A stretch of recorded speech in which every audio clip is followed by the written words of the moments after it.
Okay, welcome everyone. I see we have a good amount of participants here as you're starting to trickle in to this webinar.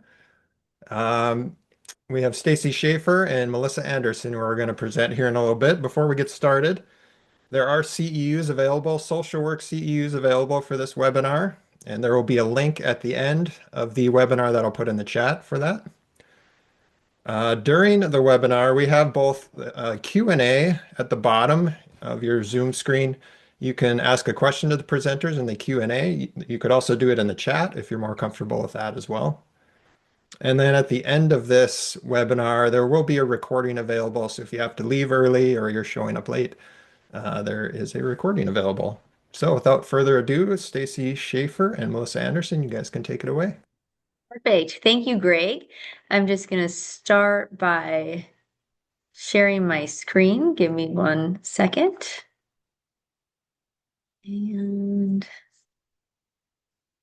okay.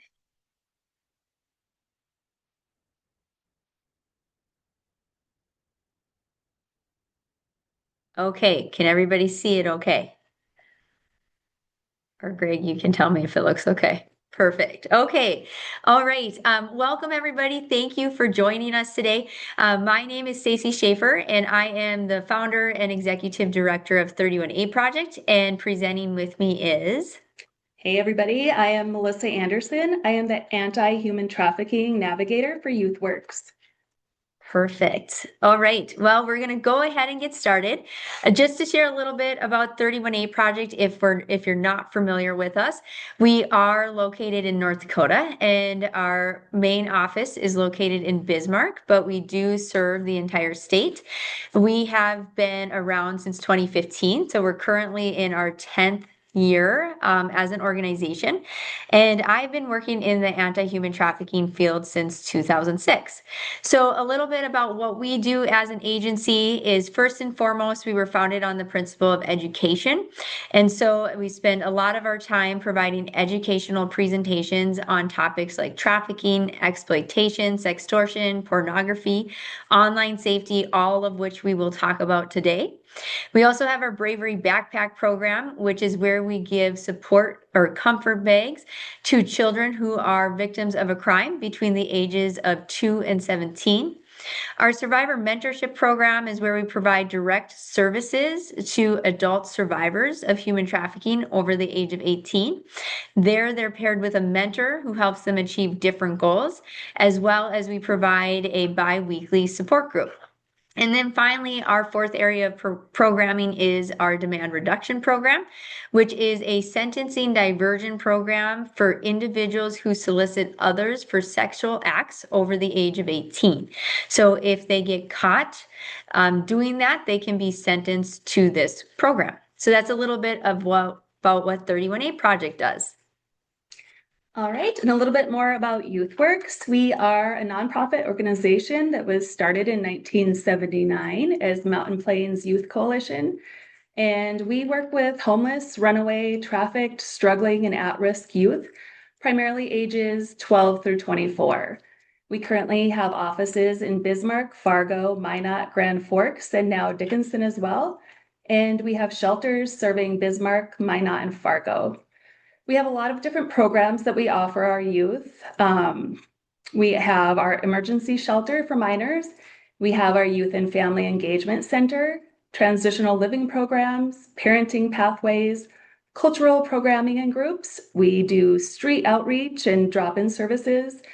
We have the Guardian Ad Litem project, and we also have the anti-human trafficking, which we will hear more about today. And our mission statement is helping ensure every youth has a safe place to belong and be heard. A little bit more about some of our programs.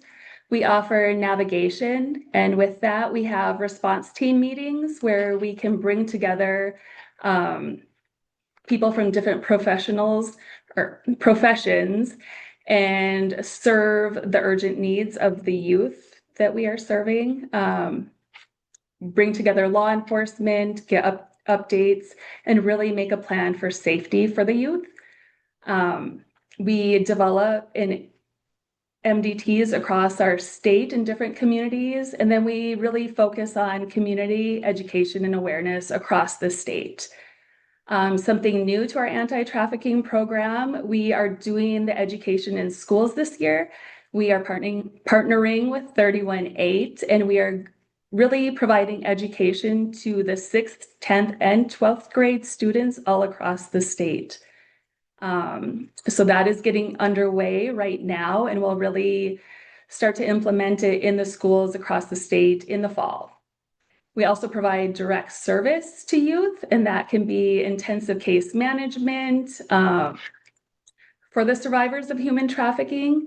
It includes both sex and labor trafficking and exploitation. And really, our goal there is to help our youth establish a safe, healthy, and secure future. We also provide housing for some of our youth ages 12 or 18 through 24, excuse me, for up to 18 months. And with that, we provide case management and life skills and all sorts of intensive case management. And that's it in a nutshell. Perfect. Thank you, Melissa. All right. Okay. My slide is struggling. There we go. Here we go. So before we jump into the content today, we do always like to give a trigger warning. Obviously, when we talk about things like human trafficking, these are heavier topics. That's just the reality of it. But we want people to know that any of the information that we're sharing or any of the cases, we never do that to try to use scare tactics or make people feel uncomfortable. But we do want to be realistic with you in regards to what we're seeing here in North Dakota. So if you need a minute or you need to step off the webinar or rejoin, we completely understand that. The main thing is that you just take care of yourself. So we always like to give that warning before we start. So what we hope to accomplish is really looking at what do we mean by human trafficking? What are some myths versus reality? Indicators that you can be aware of that might present itself as human trafficking. And then, of course, looking at what might be some next steps following today's presentation. So a lot of times people will argue, how can human trafficking exist in a state like North Dakota? And I want to share a little bit of why this does happen here in our state. So this quote is from a Homeland Security agent who has since retired, but I think it still is very pertinent to what we see today. Traffickers like to work underground. They don't necessarily want to work in big cities. They are drawn to small towns because they feel like they won't get caught. So areas that have a lot of agricultural farming, areas that have not a lot of law enforcement on patrol, those are areas that are also breeding grounds. Traffickers know that and they want to do some of their work there. So what's unique about North Dakota is we don't have the highest population, but geographically we're really large. But that means it makes it difficult to adequately patrol the state. So you have that as a factor there. The other piece is we border other states as well as another country. Movement does not have to be a part of human trafficking, but if it is going to be a part in certain cases, which it has been, you have easy accessibility to other states as well as that other country. The other piece too is demand. So when there used to be more demand sting operations running in the state, whether it was in a Bismarck or Fargo, what we would deem a larger city in North Dakota, on a given weekend, 60 to 80 people could be arrested for trying to solicit people for sexual acts. So we know that the demand is there, but the supply isn't always there, meaning, again, we don't have that highest population. So a sex act that might be worth $30 in Atlanta or Minneapolis might be worth $90 in North Dakota. Therefore, the trafficker is able to make more money while trying to sell a human being here versus somewhere else. So that's some of the reasons why we see it growing and occurring as much as it does within our state of North Dakota. So what is human trafficking? At its basic form, human trafficking is selling someone for a good or service. But when we're looking at human trafficking and trying to figure out how do we break this down, we have to look at three elements. And those three elements are force, fraud, and or coercion. So in front of you now, you'll see something called the AMP model. The AMP model was created by the Polaris Project. And so when we're looking at does something meet the requirements of a human trafficking case, we're really using this model, but we're looking at the means. So you have action, means, and purpose. In human trafficking cases, we need to be able to prove force, fraud, and or coercion for adults. If you are working with minors, you do not have to prove those three elements, but for adults, you do. So that's the big difference when we look at these cases of human trafficking. Human trafficking also involves 3 people versus 2 people, which I'll explain a little bit later what I mean by that distinction. So what types of trafficking are there? There are lots of different types of trafficking. But today we're really focusing in on sex trafficking, but I just wanted to take a minute to highlight labor trafficking as well, because labor trafficking is often overlooked as well as very difficult to detect, is how I would put that. So some industries where you might see labor trafficking: agricultural industry, construction companies, hospitality, nail salons. I grew up on a farm in a rural community in North Dakota, so I really appreciate the agricultural industry, but I just want to use this as an example of how we might see labor trafficking occurring. A lot of people assume with labor trafficking, these are those people that come here illegally. I'm not going to say those scenarios don't happen, but most of the clients that we work with that have been involved in labor trafficking actually come here on different visa programs. There's over 100 different visa programs. The 3 most common are the H-2A, the H-2B, and the J-1 visas. North Dakota is in the top 10 states in the nation of bringing the most people in on the H-2A and the H-2B.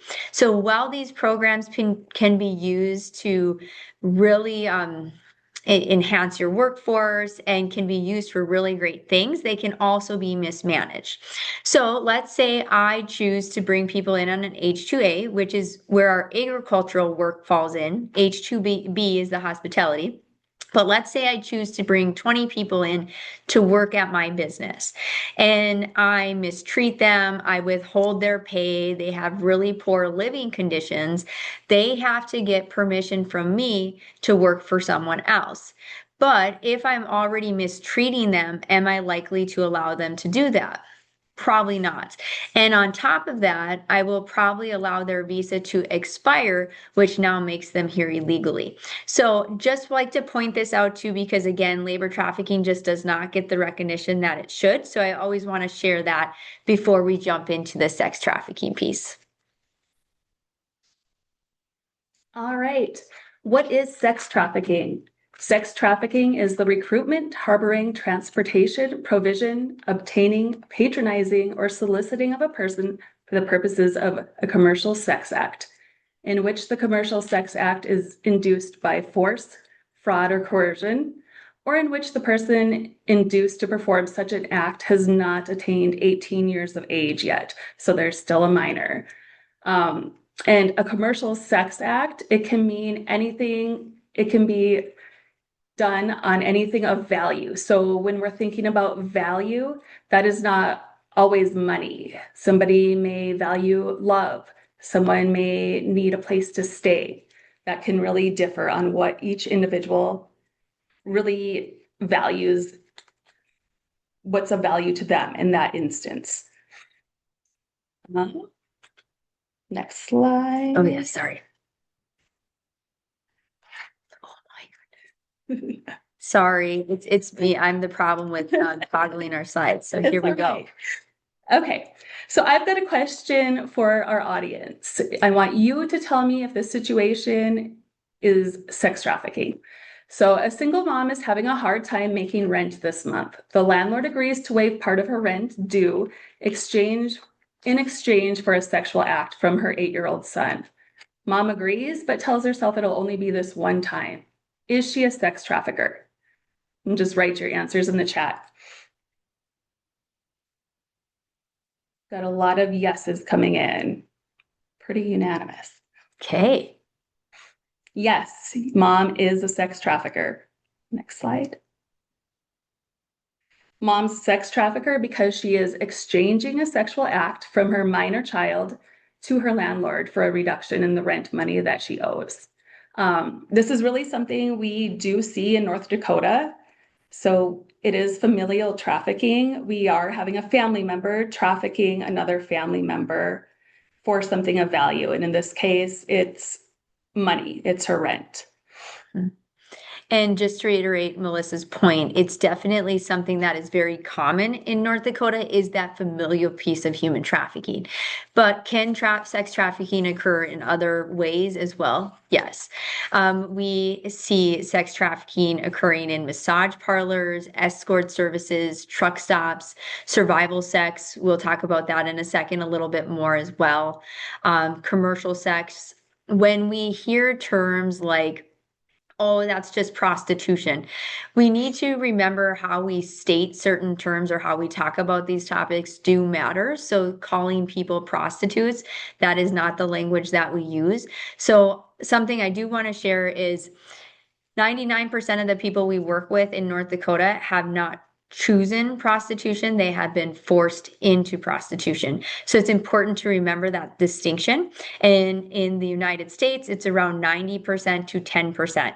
And even that 10% that are engaged in sex work, there's usually certain reasons why they are choosing that. Or even it might be, I'm trying to take care of my child, and this is the only way I know how to provide. So those might be some of the things why someone might choose that, but just be mindful of that. The other piece here is pornography. Around 80% of the people we work with do say that the buyer brought in a photo or a video of the sexual act that they wanted done to them. So we know there's a strong correlation with that piece as well. So that leads us into exploitation.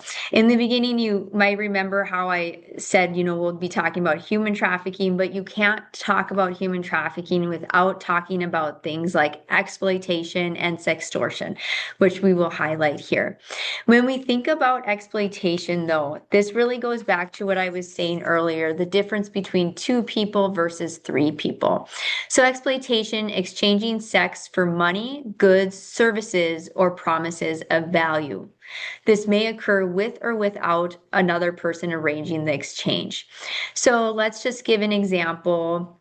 Let's say you have somebody, an adult who is 20 years old, and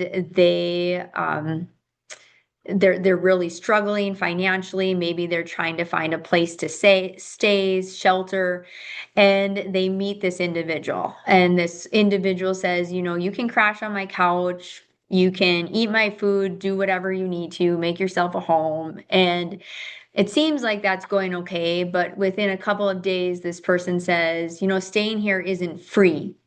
You owe me something, and you owe me something is typically sexual in nature. So essentially, that individual is exploiting that person based on their vulnerabilities.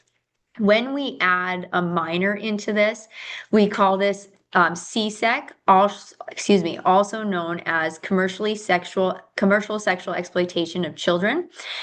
And when we think of how this looks, again, similar example that I just gave, let's say you have a 14-year-old, again, things aren't going great at home, meets this individual who's in their later 20s, and they offer this person a place to stay. But again, in exchange, well, you owe me something, right? That's again what we mean by exploitation.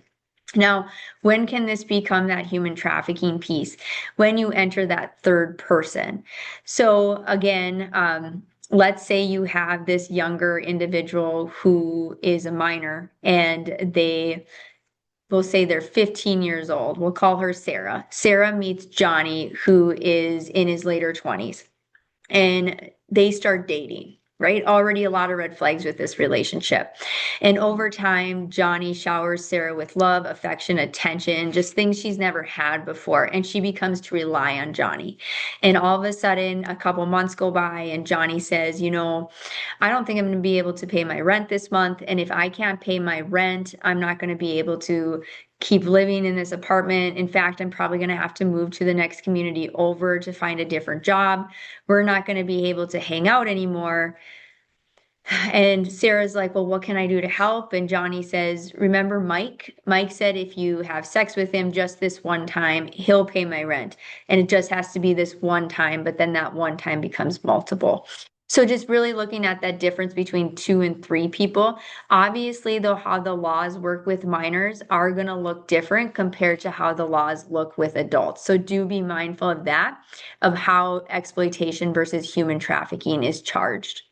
The other thing I want to point out is sextortion as well. We increasingly see sextortion cases on the rise throughout the nation, even right here in North Dakota. There are sextortion cases every single week. Something I want to highlight is from 2024 with the National Center for Missing and Exploited Children, also known as NCMEC. They received over 546,000 reports of online enticement, which was a 192% increase over 2023. And basically what that means is certain images or videos that people might be searching or watching online, if they are deemed inappropriate or also have child sexual abuse material in them, they can be flagged, and this is reported to NCMEC. NCMEC then looks at where is that IP address from that report coming from. Let's say it's in North Dakota. That would then go to BCI to go follow up on that tip. Instagram and Snapchat tend to be the more common platforms where sextortion is used. Can it be other social media platforms? Absolutely, but that tends to be more common. Now, you heard Melissa talk about some of the education we're doing in the schools. Something we talk a lot about too is who is targeted more, males or females, and it tends to be more males. It's no offense to any of the males on the phone on the webinar today. But part of that has to do is males are more quick to send a sexually explicit image versus females. So how this might look, let's say you have somebody that is talking to somebody on Snapchat, or maybe it's Instagram. And on that platform, they get to know each other, and they might say, hey, why don't you send me your phone number so we can text? And they get you off of that social media platform and they start texting with you. Through that exchange, they all of a sudden ask you at some point, send me a sexually explicit photo. You send that photo. For males, they're usually going to ask for, well, if you don't give me $500, whatever the amount might be, I'm going to send this to everybody you know. Where with females, it's you send the photo. If you don't send me another photo, I am going to send this first photo to everyone you know. The point there is for every photo that they get, that they're able to sell that individually, and that's how they make that profit. So again, this is something we see a lot in North Dakota. You might even be familiar with a case that happened in North Dakota where it involved a 6th grader who was sextorted on Snapchat. And actually within 3 hours of connecting with that person, sending the photo, being sextorted, actually ended up taking their life.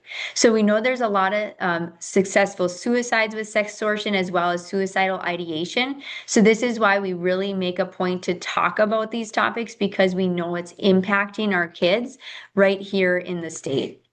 The other type of sextortion that's happening, though, is AI-generated sextortion. And this is where 1 in 8 teens will personally know someone who's been targeted with AI-generated deepfake image. So one case we had an 8th grader who met somebody on TikTok. This person convinced them to have him send his phone number, which he did. And they were texting back and forth, and they asked for a full body photo of him. and he sent it. He was fully clothed in that photo, but they took his face and they put it on a nude body and tried to sextort him that way. So those are real cases that happen as well. So when we are working with youth, we really stress we don't want you to send a photo, but we can't stop you from sending a photo. If you're going to, we just strongly suggest don't put your face in the photo, as that's one way to protect yourself. So again, just some of the things that we're seeing within North Dakota. The other thing too, I want to just quick highlight is myths and stereotypes. So a lot of times we can have this imagery of what we think human trafficking looks like. A lot of people think, like the TV shows Pimp My Ride, right? Like that's what we mean by this. But we got to be mindful of the stereotypes. Even the photo where you have the individual covering the girl's mouth. That's not always how human trafficking looks like, especially when we heard what Melissa just said with that familial piece. It's not going to present itself with self like that. So just being mindful of, what is proper imagery versus inappropriate imagery. So with that, Melissa is going to help us go through some different true and false surrounding human trafficking. Okay, first up, we've got a poll for you. All victims, survivors of human trafficking are women and children. Do you think that's true or false?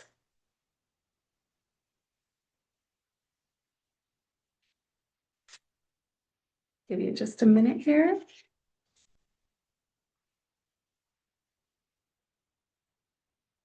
I don't know how we see that on here. Where to go to the next slide? Oh, there it is. There we go. All right. We have 98% of you saying false, and you would be right. We know that all victims and survivors of human trafficking are not just women and children. It affects men and boys as well. We have found that males are just less likely to come forward. So we know that it's happening, but we just don't have those disclosures as readily as the women and children do. Next. There you go. Oh, traffickers are usually strangers to their victims. True or false?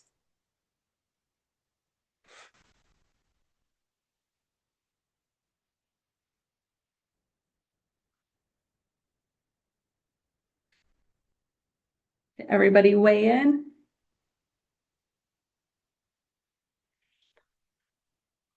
All right, we have 95% of you answering false, and you would be right once again. With trafficking, we know that 50% of traffickers know their victims in some way. This could be familial trafficking, where it is a family member who is the trafficker, or somebody that a youth meets online, and they become acquainted that way, and then they move offline. So we really see that a lot of people are knowing their traffickers.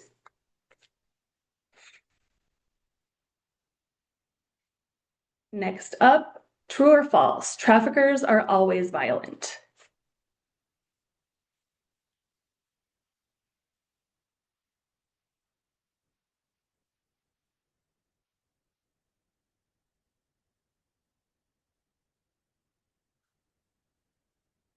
All right, 99% of you answered false, and you would be right. Traffickers are not always violent. In fact, a lot of times they start the grooming process and they are overly kind. They shower youth with attention. They love bomb them. Many youth have such a longing to belong and be accepted, and they are looking for this acceptance. And the traffickers really know how to key in on that. And they use that to control and exploit these youth. So they'll gain their trust, and we'll go into the grooming process in a little bit here, but they use that trust to manipulate them. And then sometimes they do become violent later, but initially they are using kindness and affection to really gain that trust.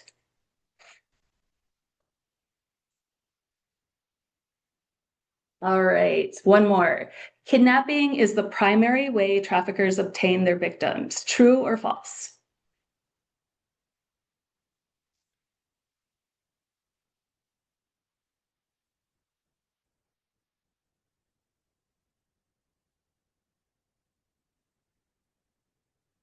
All right, 98% of you answered false, and you would be correct. So, kidnapping is what we typically see in the movies, and really that's not what we are seeing in North Dakota. In our state, it's less than 1% of cases where kidnapping is involved. Really, that's something that's happening over in more underdeveloped countries, but not something we are seeing here locally. So to piggyback off of that, just some stats surrounding human trafficking. We're going to start out globally and then we will bring it back here to North Dakota.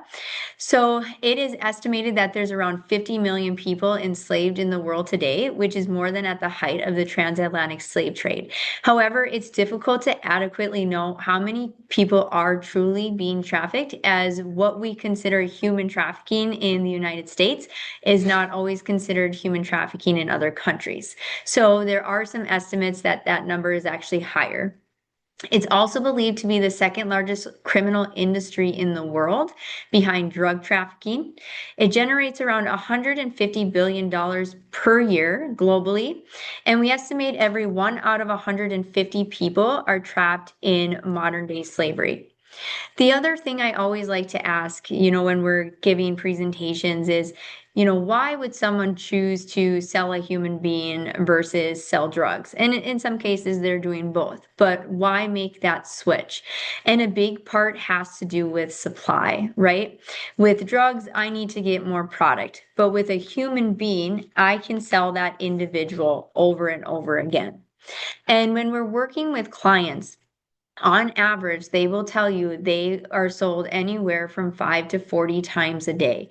So, what does that mean? That means that there's 5 to 40 different individuals who are purchasing them for a sex act. Every time they are purchased for that sexual act, that trafficker makes money. Some of our clients talk about the fact that they were forced to work 6 days a week, sometimes 7 days a week, right? And when we're thinking about that, how much profit that trafficker is able to make, you see where the problem arises and why we have traffickers doing what they're doing. The other thing I want to highlight is the average age, according to Shared Hope International, a child is recruited into trafficking is between around 12 to 14. However, just like Melissa could probably share with you as well, our clients can be much younger, and we've had clients that have been in their 50s before they even realize what maybe happened to them at a younger age. Now, just to share a case example, we had one client when she was 6 years old. Her first traffickers were her parents. The last grade she completed was third grade. She essentially, I guess you could say, was kind of failed by the system, or lost by the system, one of those ways to put it. So, third grade was the last grade she completed. And from that time she was 6 to her later 30s, she was sold around 12 different times to 12 different traffickers, is what I mean. So she believes she had about 12 different traffickers before she was able to really get the help that she needed. So some of the clients that we work with, it may have started when they were minors, but in some cases, it might start while they're adults as well. Some other stats to look at in North Dakota. So, according to the North Dakota Human Trafficking Task Force, in 2025, 152 victims of commercial sexual exploitation were served, with around 20% being children. In North Dakota, roughly 88 youth and 100 adults were identified during the last quarter of 2025 as having been commercially sexually exploited. Our indigenous population is disproportionately impacted, and there have been cases of human trafficking reported in all 53 counties in North Dakota.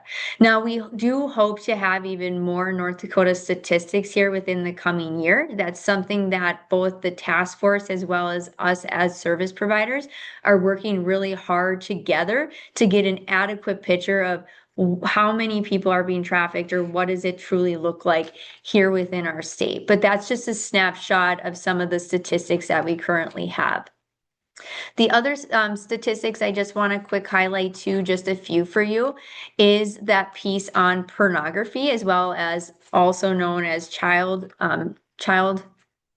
sexual, oh my gosh, Child sexual abuse material. There we go. Thank you, Melissa. So why is this important? Well, you heard me say earlier that 80% of those buyers are bringing in photos or videos of those sexual acts that they want done to them. So we know pornography is a big piece. So here's just a few stats. Pornography sites receive more website traffic in the US than Twitter or X, Instagram, TikTok, Netflix, Pinterest, and Zoom combined. Over 480,000 sites offer illegal pornography, also looking at that children's sexual abuse material. The average age of first exposure to pornography for boys is between 6 to 12, and there's some studies that are saying that's the same for females. So we know that kids are seeing this material at a much younger age. In fact, the average age that children are given access to technology is around 18 months. We also know teen is the single most common word used in pornography titles. Pornography, it brings in around $97 billion per year, with about 12 billion coming from the US. And when we talk about what are healthy relationships, how do we know what a healthy relationship looks like? Well, this is the hard part. If you already have that addiction to pornography, 88% of scenes in pornography films contain acts of physical aggression, and 49 contain verbal aggression. So if that is what you're basing off of what a relationship should look like, it's giving you unrealistic expectations. The other thing I just wanted to highlight here too is what are different terms that we use for traffickers as well. Romeo pimp. A Romeo pimp is that trafficker who showers that victim with love, affection. You heard Melissa use the term love bombing earlier. Again, that family member. So that could be a mom, dad, an uncle, an aunt. The rescuer. So let's say I post something online, my life sucks, my friends don't get me, my family doesn't get me. If I'm a predator, you're a great target. Let me help you, right? Let me be your friend. You don't need those people. I'm here for you. And sack pimping, this refers to the fact when a trafficker is targeting somebody who is addicted to a drug. So let's say you have an individual who has become addicted to heroin. That trafficker will use that as a way to traffic that individual. I can get you more of that, but in return, this is what you have to do for me. And then we can't forget the buyers, right? The buyers are instrumental when it comes to human trafficking. If you didn't have people willing to purchase people for sex acts, you wouldn't have things like trafficking. So for a long time, we referred to buyers as Johns. It came from John Smith. When you think of Jane Doe, that's what that reference came from. But all honesty, there's a lot of people named John. So we actually have switched gears to referring it to as buyers. But when you're working with survivors of human trafficking, they may even say, I went on a date, I turned a trick. Those are references to those buyers, also known as perpetrators as well as offenders. So in North Dakota, just to give you an idea of what we're seeing, participants have ranged in our demand reduction program, which I highlighted earlier, between the ages of 20 to 67. Nationally, the average age is around 30, with a wide range of ages coming from 18 to 84. Out of the people who have completed the demand reduction program, we have not had anyone reoffend. However, there is always that possibility. Maybe somebody has, but they weren't caught doing that. But I like to believe that hopefully they learned after attending that class. Out of the participants, 75% came from rural communities versus urban. And while some buyers experience positive emotions after purchasing someone for sexual acts, many experience negative feelings, including shame and guilt. And where we get this information from is we do a pre and post test when we do the demand reduction program. And that's where we're able to pull some of this information as well. So just to again give you a snapshot of how is this looking like here in North Dakota. Okay, next we are going to get into vulnerabilities.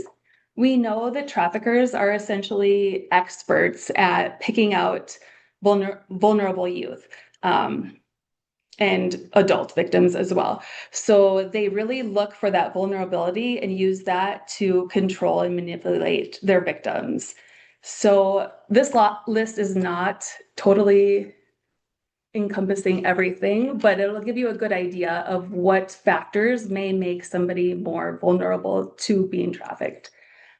We know that youth who've experienced or witnessed sexual, physical, or emotional abuse and neglect are more vulnerable. We know that families who have been experiencing economic hardship are more vulnerable. I can't say that word today. Vulnerable, sorry. And then we know that youth that run away frequently and leave home for extended amounts of time are more at risk.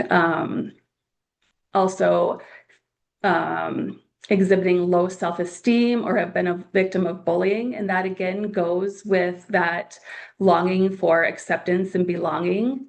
Traffickers are able to sense that and use that to give them what they are needing and then use that to control and manipulate them later on. We know that youth with mental health challenges or cognitive impairments or disabilities are also goodness sakes, also vulnerable.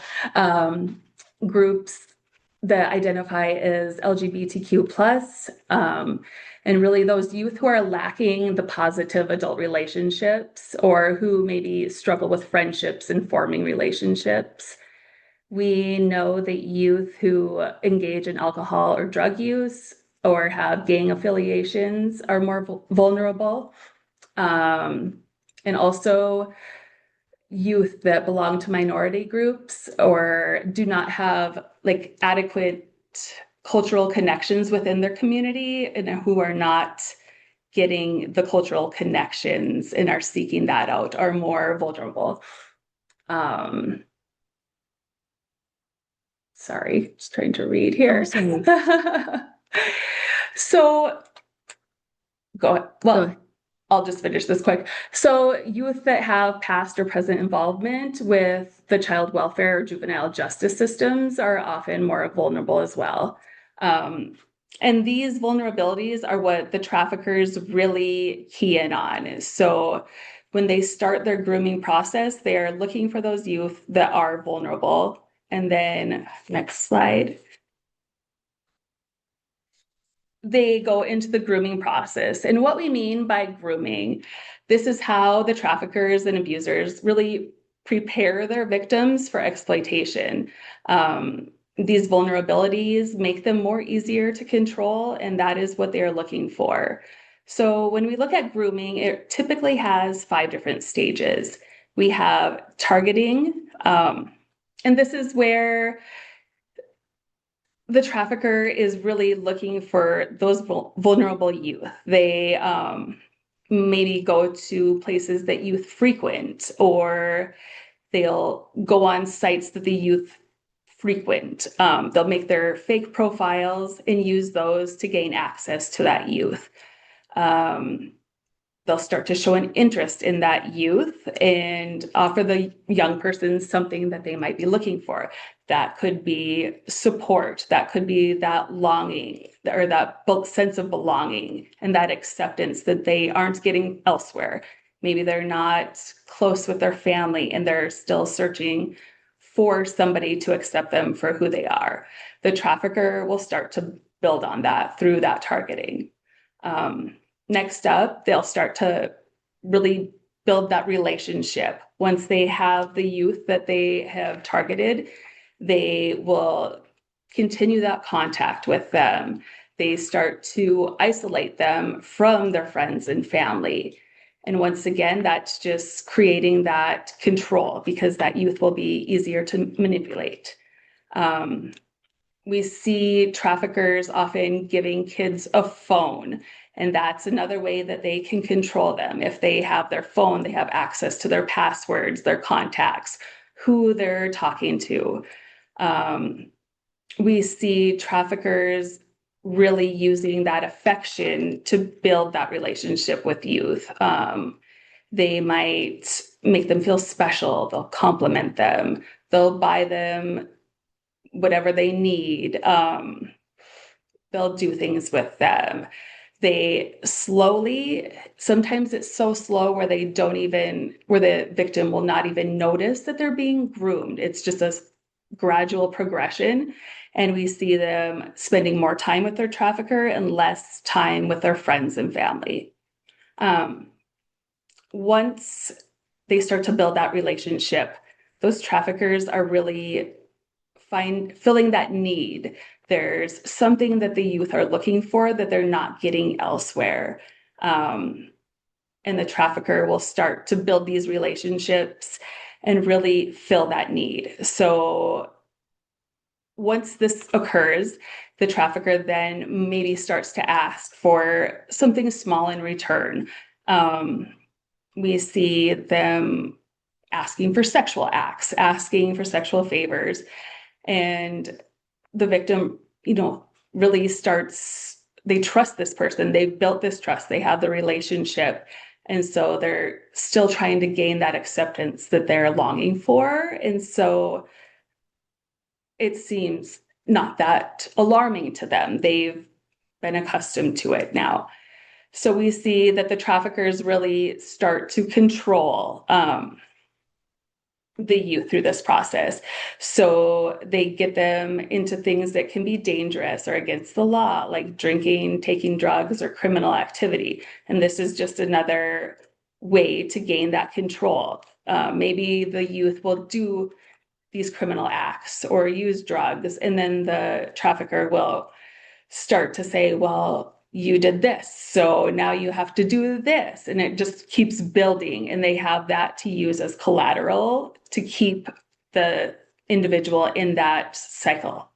They may also start to include threats of violence, like they will harm the individual themselves. They might threaten to harm their family, their friends, whoever it is that's important to them. And it just keeps the youth trapped in this situation. Victimization. We see that youth may be pressured into having sex with others for something that they need or want. It can either be through force or coercion. Groomers can persuade their victims to undertake sexual activities by using emotional blackmail and making it sound normal. Maybe a youth needs a place to stay for the night. Traffickers are going to say, well, you can stay here. I have a spare bed, a spare couch, and then usually ask for something in return.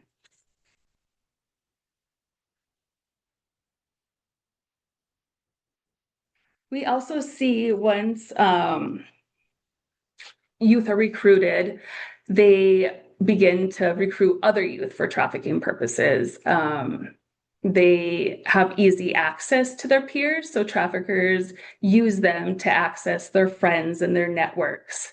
They really build that trust with the youth, and then the youth in turn recruits other people into that circle.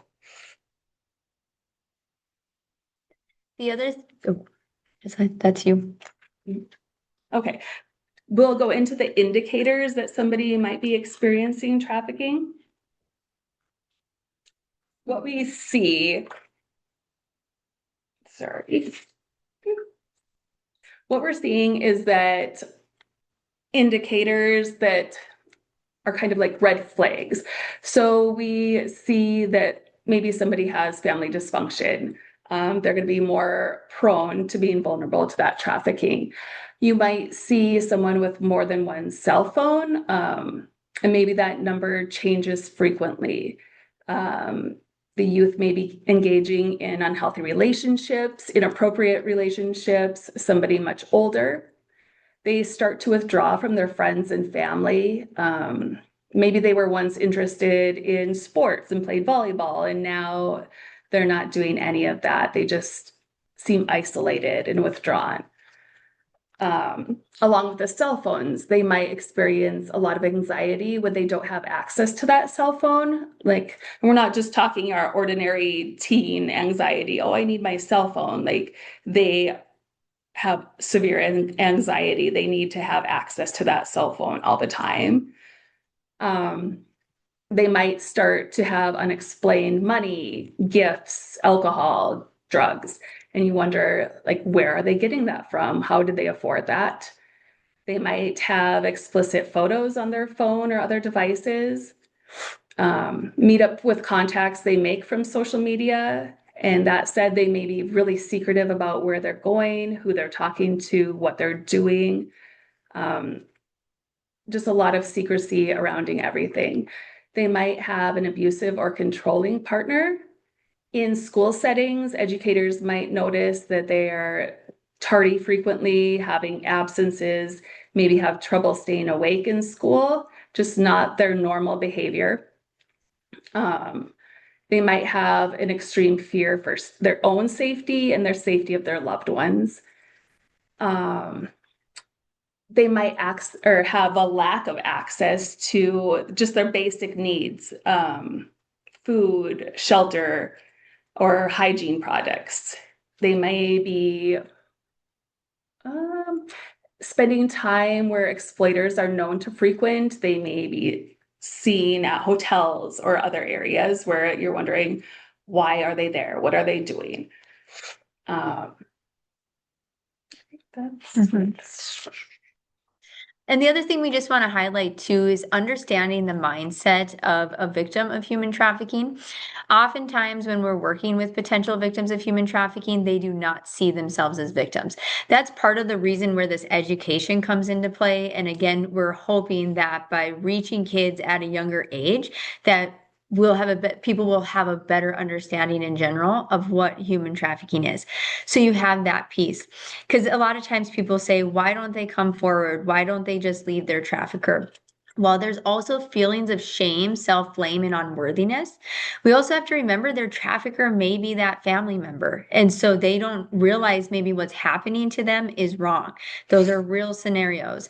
They're coached to lie with scripted stories, especially to healthcare providers as well as law enforcement.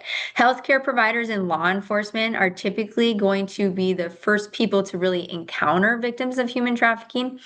I shouldn't say it that way. Victims of human trafficking, while they're being trafficked, will encounter either law enforcement or a medical professional at some point. That's why it's so important that those industries understand human trafficking. The other piece too is something called trauma bonding, also known as Stockholm syndrome. So a lot of the clients that we work with, they will say it is not the physical abuse that haunts me, it's the psychological piece. So even years after leaving that trafficker or getting away from that trafficker, there is still that bond, and it goes back to that trauma bond. And that's probably the most difficult piece when you are working with victims of human trafficking. Also fearful for their own safety of their loved ones, and then also using substances to cope or escape their situation. So it's not simple to just tell someone, well, why don't you leave, right? There are just so many other barriers to it as well. So just some things to keep in mind if you think you are potentially working with a victim of human trafficking. Here are some questions you could ask, but of course, make sure to phrase this in a way of you're just having a conversation. Who is with you? Is that your boyfriend, uncle, aunt? Do you have your personal identification documents, ID? This could be a passport. Are you on any medications? When was the last time you were in the hospital or saw a doctor? When was your last meal? Do you have a safe place to stay? How many hours a day are you working? Has anyone ever taken pictures of you and put them on the internet? Are you scared, anxious, or nervous? Why do you think that might be? just different ways you can communicate.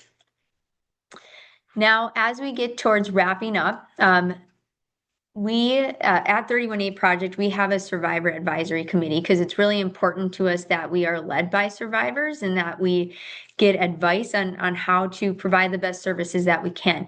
For some of those survivors, it can be healing to share their stories, where other survivors, that might not be the case. So we sat down with a group of survivors and asked them, what would you want people to know? And some of the things they said: think about things from our point of view. Never say you understand because you haven't been there, but still try to put yourself in our shoes. Language counts. The words you use make a difference. Calling us prostitutes hurts us. We may act hard, but we have to have the wall up for survival. Deep down, we know we need help. We need more information about your services, and don't give up on us. So a lot of times for survivors, they have to know if they can trust you, and to build that trust, that can be a long road. It doesn't happen overnight, but don't give up. If you do think someone's a potential victim of whether it's exploitation, trafficking, or even sextortion, the best thing is to just keep trying and be there for them and let them know that you're going to continue to be there for them. So you might be asking yourself what you can do now. There are a lot of different things, and we're running out of time here, so I'm going to hurry through these. Just be aware of any biases you might have toward any people of color or individuals identifying as LGBTQ+, immigrants, runaway youth, sex, commercial sex, and addiction. Be that trusted adult for a youth. They really are looking for somebody they can trust. They're used to not having someone they can trust. So they're going to really test you to see if you are trustworthy. So it's important that you be non-judgmental, you be open, and really be authentic, because youth are going to know if you're not being authentic. Be aware of your nonverbal communication. Survivors are experts at reading body language. Become trauma informed. Continue to seek knowledge and spread awareness on human trafficking. Trust your instincts. If something seems off, there are ways to report it. And language matters. Use victim-centered terms. Resources that we have in North Dakota in emergencies, as always, call 911. If you contact your law enforcement for non-emergency reporting, 988 for Suicide and Crisis Lifeline. The North Dakota Human Trafficking Task Force has the NDSLIC tip line. You can report that online. And then YouthWorks has the Anti-Human Trafficking Youth Navigators. You can call YouthWorks and be connected to a local navigator if you have any questions or need to walk through situations, or just need resources. National resources, we have the NCMEC Cyber Tip Line. You can report online. They have a live chat feature as well. It can be completely anonymous. And then we have the National Human Trafficking Hotline. You can text Be Free. You can call the 800 number or chat online as well. And that can all be done anonymously. There's also through NCMEC technology that allows you to take images down. So if you have an image out there, if you're a minor, where there is a sexually explicit photo of you out there and you want it taken down, you can use 1-800-THE-LOST. If an individual is over the age of 18, stopncii.org. And then finally, as we wrap up, in North Dakota, we do have our 6th annual Human Trafficking Summit happening May 19th and 20th in Bismarck this year. There'll be 12 continuing education credits offered to 9 different disciplines. So if you are looking for those CEUs or just wanting to learn more about human trafficking, here's your opportunity. And with that, here is 31-8's contact information. And then we'll show YouthWorks. YouthWorks has a golf scramble coming up. So if golfing is your thing and you want to sign up, here is the information for that. And then we have our contact information as well for our different offices and our emails. Perfect. Thank you all for joining us on this webinar today. We hope this was helpful. Sorry we didn't get to all the questions, but you can always reach out to Melissa or I, and we'd be happy to provide you with any information that you need. Thank you. Thanks, guys. Stacy and Melissa, there are a couple questions in the QA. If Oh, while yes. you're looking Okay. at those, let me just Yep. make just a couple quick announcements before I know some folks have to jump off. Our next webinar is coming up March 26th at 12 Central Time. It's called Your Child's Best Friend Might Be an AI Chatbot. So this is talking about the dangers for kids of AI companion chatbots. If you've heard of these things, a child can create a AI companion like Patrick Mahomes or Timothy Chalamet, Taylor Swift, some sort of celebrity, and develop this deep personal connection with them, while the AI chatbot might be emotionally manipulative or say things like, we need to be romantically involved together. Age is just a number. They'll say these certain dangerous phrases. So we have some folks that are going to come on to talk about that. There's also some webinars coming up in April that I wanted to highlight from one of our partners at Families Flourish ND. They have a series of 4 webinars in April. The ND Hope Project, we're going to pause our webinar series during April so that you folks can attend the Families Flourish one. And there's a flyer there that I just put in the chat as well. So yeah, would you mind responding to the questions there? Yeah, so regarding the in-school programming, last legislative session, there was a bill passed for education to be provided on human trafficking to 6th, 10th, and 12th grade. There was an opportunity to apply for that grant to provide the education through the Attorney General's office. YouthWorks and 31A Project were one of the applicants. We wrote a combined grant to do this work. And so that is what we are tasked with doing. So right now, we have built the curriculums for 10th grade. We're finishing up the 12th and 6th. We're piloting in some schools right now here this spring. So I think we still have quite a few schools we're going to hit this spring, but then by next fall, the hope is that all the curriculums will be ready to go.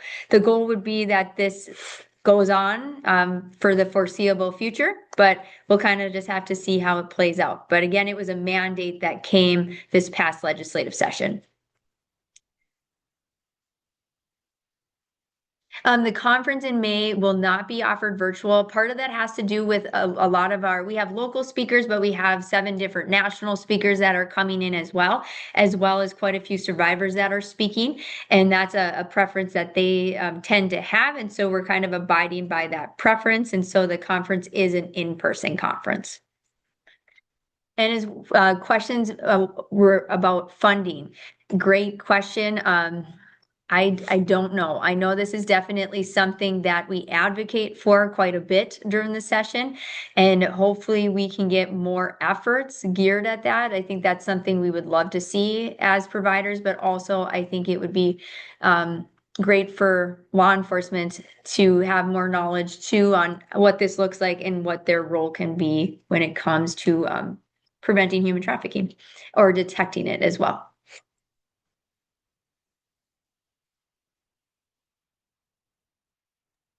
I think I got them all. Yeah, you did. Thanks, Stacy. Thank you, Melissa. Really appreciate your time and presentation here today. And thanks everyone for attending and hope you all have a good day. Thanks, Greg. Thank you. Bye-bye.